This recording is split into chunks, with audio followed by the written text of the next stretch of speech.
Hello, welcome back to Story Molder. Today's story is entitled Compassion and Courage. Once upon a time, in a small mountainous village in Zimbabwe, there were two cousins who lived side by side.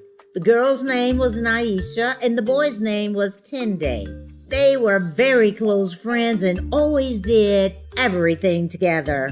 Every morning, they got up and went to work in the rice fields and herd the cattle together. When they returned home at night, they ate together. After they ate, Naisha played music on her mbera and sang while Tende danced. Later on, Tende told wonderful stories about the wisdom of their people. One morning, Tende decided to visit the next village to find a wife. He said to Naisha, "I have to go to the next village to find my future wife. I must go there to meet her parents." "Oh, dear cousin, I will miss you and worry about you. Be careful on your journey," she said.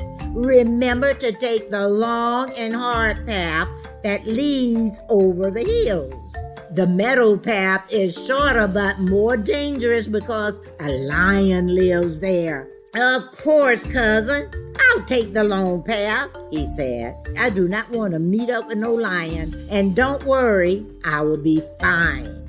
Naisha said goodbye, waved, and called out, "Remember, when you get to the split in the path, go left to the long way." He waved back and headed down the path. All morning, Naisha worried about Tende. She knew her cousin well. She knew that he would be thinking about a story or making up a new dance step and would not pay any attention to where he was going. The thought that he might end up on the wrong path frightened her, and she was really worried about him. Suddenly, she began to feel that her cousin was in trouble. She could see him there in her mind's eye, going down the wrong path and meeting face to face with a hungry lion. Frantically, she grabbed her mbera and ran down the path as fast as she could. She came to the fork in the road.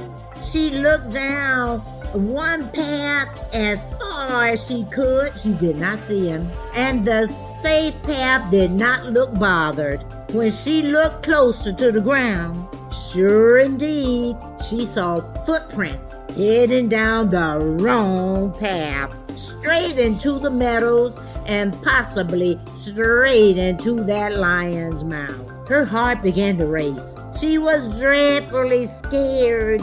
She shot down that path, and it wasn't long before she saw her cousin standing right in the middle of the path. He was facing a full-grown lion that looked like it was ready to pounce. Quietly, she moved to the side to hide behind a tree to get a clear view of the lion. As she nervously watched, she asked herself, "What can I do? I don't have a weapon.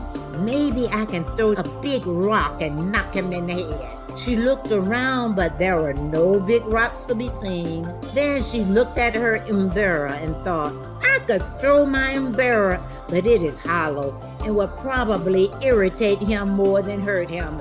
Maybe I can play my mbera and distract him so that my cousin can get away." Just then the lion growled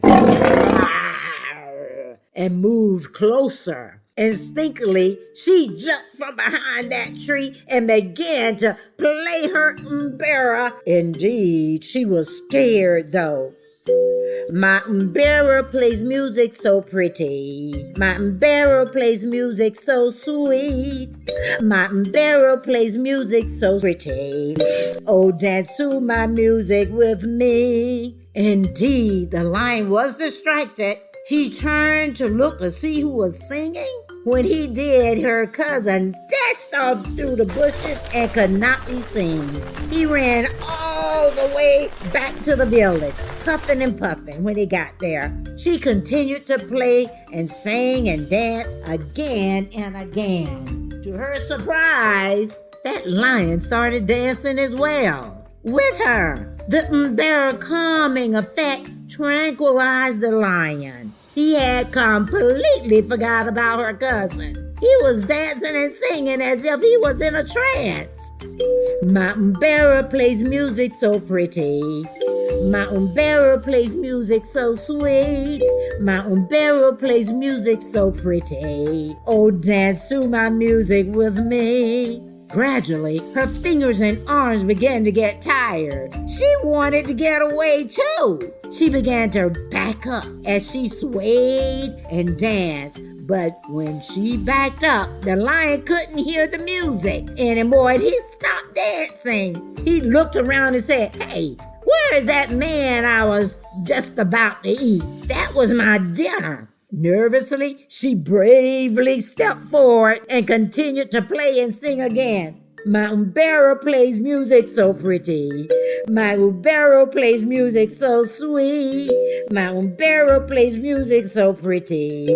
Oh, dance to my music with me. That lion began to sing and dance again, as if hypnotized. And again, she tried to back away from the lion. But each time she did, the lion would stop and look around for her cousin.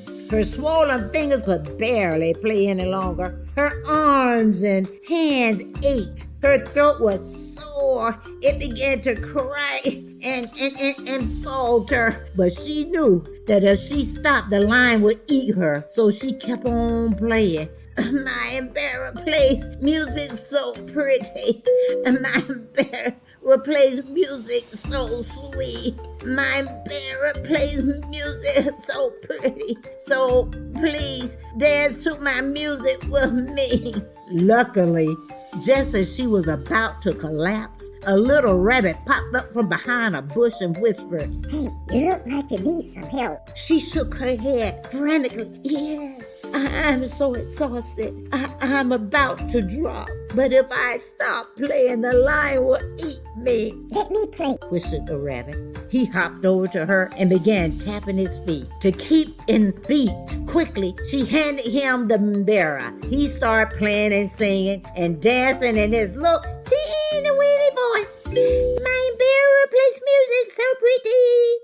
My Umbera plays music so sweet. My Umbera plays music so pretty. Oh, dance to my music with me." Still in a trance, the lion kept on dancing and singing. Maisha quickly ran safely home. Meanwhile, Rabbit began to get tired and began to back up. Oh, yes. He had a plan, though. Just behind that tree, a few feet down the path, was his hole. Carefully, inch by inch, he danced closer and closer, luring the lion toward his hole.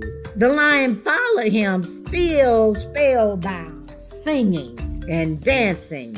Suddenly, like magic, poof, the rabbit dropped the Umbera and jumped into his hole, safe and sound. With no more music, the lion came out of his trance with a confused expression on his face.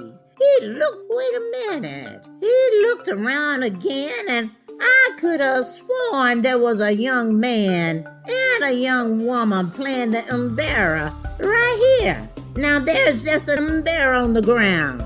He walked away scratching his head and thought to himself, "I think I just saw a rabbit jump down a hole."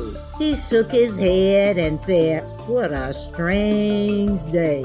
Meanwhile, the two cousins got home safely. They celebrated together. 10-Day turned to his cousin and said, "Thank you, cuz, for sacrificing yourself and saving my life. Here's a new Umbera I made for you." Whenever he decided to visit another village again, he took the right path and even carried an Umbera and a spear with him, just in case. Courage is responding with compassion and care, even when the odds are against you, just because you feel it is the right thing to do.